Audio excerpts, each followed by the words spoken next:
और अब बात करते हैं कुछ टैरिफ के मामलात की।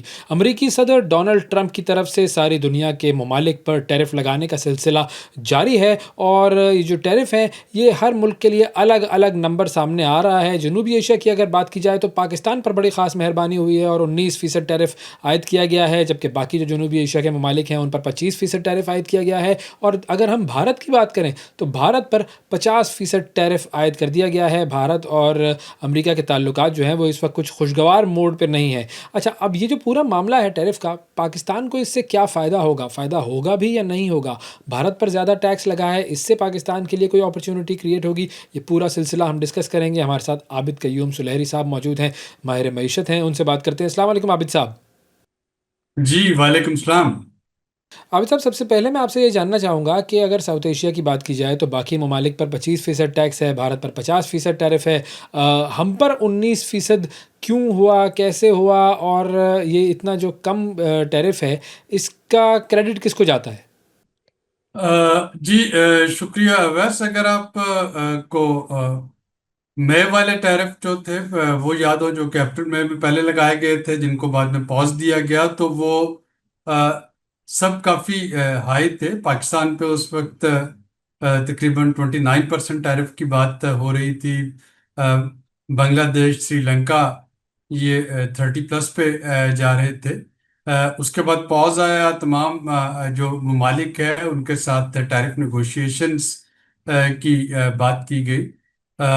जो जो ममालिक जो थे वो अपने टैरिफ को अपने तौर पर रिड्यूस कर सकते थे, ताकि अमेरिका का ट्रेड सरप्लस जो के साथ जो ट्रेड डेफिसिट है वो कम हो सके। उनको कुछ कंसेशन दी गई, लेकिन ये प्योरली मुआशी या वो टैरिफ्स का मसला नहीं, बल्कि इसके साथ पॉलिटिकल इशू भी है। जैसे कनाडा को अगर आप देखें तो कनाडा ने जब पैलेस्टाइन को रिकग्नाइज करने की बात की, तो बहुत सी प्रोडक्ट्स जो हैं उन पे 35% टैरिफ आ गया। इसी तरीके से ब्राज़ील और इंडिया के अलावा जो दो और ममालिक जिन पे के इस वक्त हाईएस्ट टैरिफ है, वो म्यांमार और लाओस हैं। अब ये दोनों बहुत छोटे मुल्क हैं, लेकिन चूंकि उनका ट्रेड सरप्लस था अमेरिका के साथ, तो इसलिए दोनों पे 40+ जो है वो टैरिफ लगा। तो ये पॉलिटिकल और इकोनॉमिक फैक्टर्स, इन दोनों को मिला के जो टैरिफ है वो आयद किए गए हैं। स्विट्जरलैंड जो कि यूरोपियन यूनियन ने चूंकि एक डील कर ली, उनको 15% टैरिफ मिला। इंग्लैंड को 10% टैरिफ मिला, जो कि वन ऑफ द लोएस्ट है। और जब आप स्विट्जरलैंड पे आते हैं, चूंकि वहाँ से गोल्ड बार और गोल्ड जो है वो एक्सपोर्ट होता था, और वो ट्रेड सरप्लस था वहाँ पे। तो स्विट्जरलैंड को आप देखें 35% टैरिफ उस पे आयद है। तो ये तमाम जो है टैरिफ इस पर यूएस एडमिनिस्ट्रेशन के इनकी इकोनॉमिक रीजंस भी हैं और इनकी पॉलिटिकल रीजंस भी हैं, और उसमें इंडिया का 50% भी शामिल है, जिसको कि हम आपके अगले सवाल में थोड़ा तफसील से इस पर बात कर सकेंगे। अच्छा, बहुत सारे जो लोग हैं, कुछ एनालिस्ट्स उसमें शामिल हैं, उनका मामला ये है, वो ये कहते हैं कि पाकिस्तान पर 19% टैरिफ इसलिए लगाया गया है क्योंकि पाकिस्तान ने एक तो डोनाल्ड ट्रंप को नॉमिनेट किया नोबेल पीस प्राइज़ के लिए, फिर उसके बाद फिर मादनियात की डील हुई, तो अमेरिका की तरफ से एक आसरा दिया गया है और इससे कोई ऐसा ख़ास फ़ायदा नहीं होगा। आपका क्या ख़्याल है? अ, मेरा ख्याल है कि सारे फैक्टर्स जो है वो कंट्रीब्यूट कर रहे होंगे, लेकिन अगर आप दूसरी तरफ देखें तो मुहावरतन नहीं, बल्कि ये प्रैक्टिकली 19-20 का फर्क है। इंडिया के अलावा साउथ एशियन ममालिक में बांग्लादेश पे 20% है, श्रीलंका पे 20% है, हम पे 19% है। इसी तरह से कंबोडिया और वियतनाम को देखें तो वहाँ भी यही सिचुएशन है, 19%, 20% चल रहा है। जो हमारे अपने कंपेटिटर्स हैं स्पेशली टेक्सटाइल और गारमेंट्स में, उसमें सिर्फ इजिप्ट है जिसको कि एक प्रेफरेंशियल ट्रीटमेंट मिली है, और इजिप्ट का 10% है। अदरवाइज बाकी तमाम ममालिक जो हैं, यानी 1920 में कहा जा सकता है कि बहुत ज़्यादा फर्क नहीं। इसमें वो जितने मेहनत की गई या जो कुछ भी हमारी जानिब से निगोशिएशन के लिए, इंक्लूडिंग पीस प्राइस नॉमिनेशन की अगर मैं बात करूं, तो शायद वो एक वर्स्ट के सिनेरियो को उससे अवॉइड हमने कर लिया। तो उसमें अच्छी खबर ये नहीं कि 19% हो गया। अच्छी खबर ये है कि ये 19 की जगह 29 या 49 या ये कुछ भी नंबर जो है वो हो सकता था।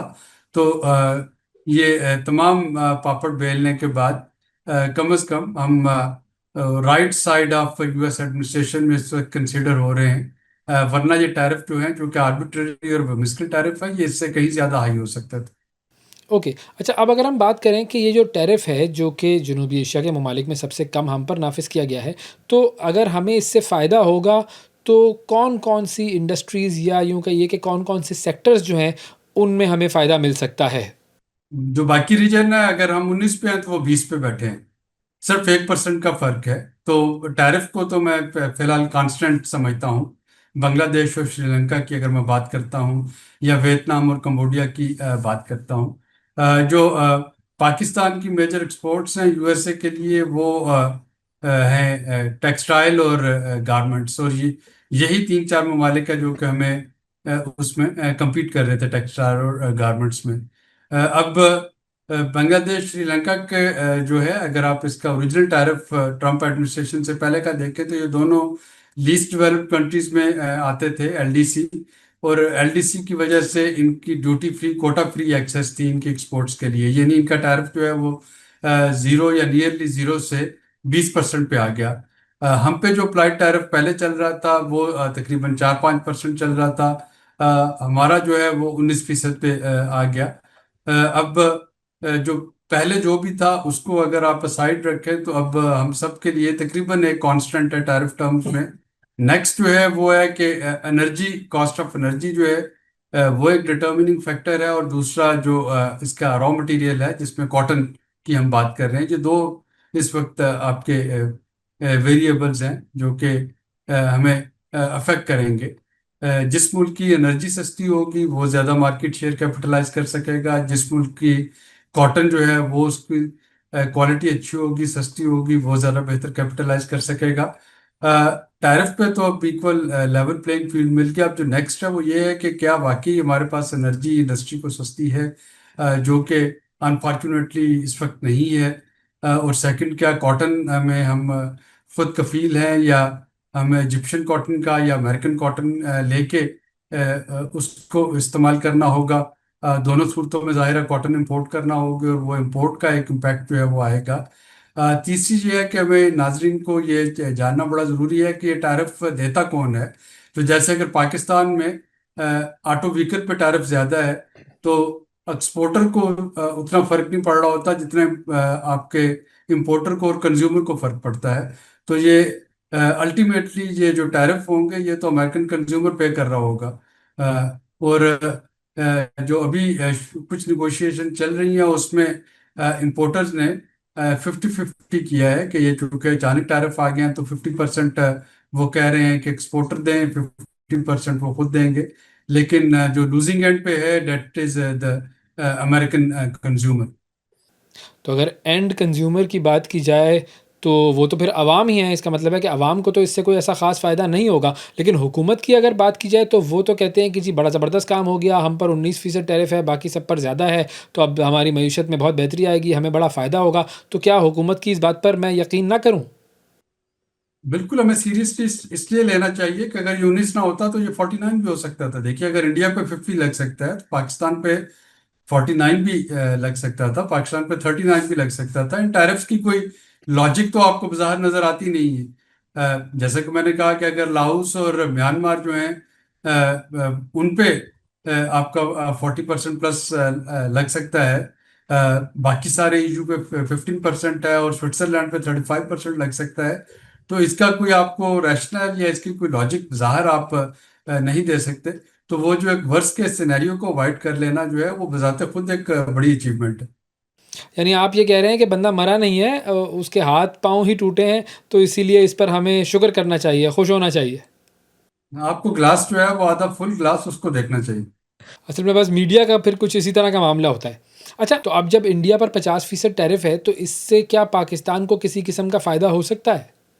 मेरा नहीं ख्याल कि कोई बहुत ज्यादा फायदा ले सकते हैं, क्योंकि इंडिया की जो एक्सपोर्ट बास्केट है वो बिल्कुल डिफरेंट है। अगर हम पिछले साल का देखते हैं तो इंडिया ने $16 बिलियन के तो सिर्फ स्मार्टफोन जो है वो एक्सपोर्ट किए थे। उसके बाद उसका जेम्स, ज्वेलरी और प्रेशियस मेटल, प्रेशियस स्टोन्स है, उसके बाद तीसरे नंबर पे अगर आप जाते हैं तो उसकी लाइट मशीनरी है।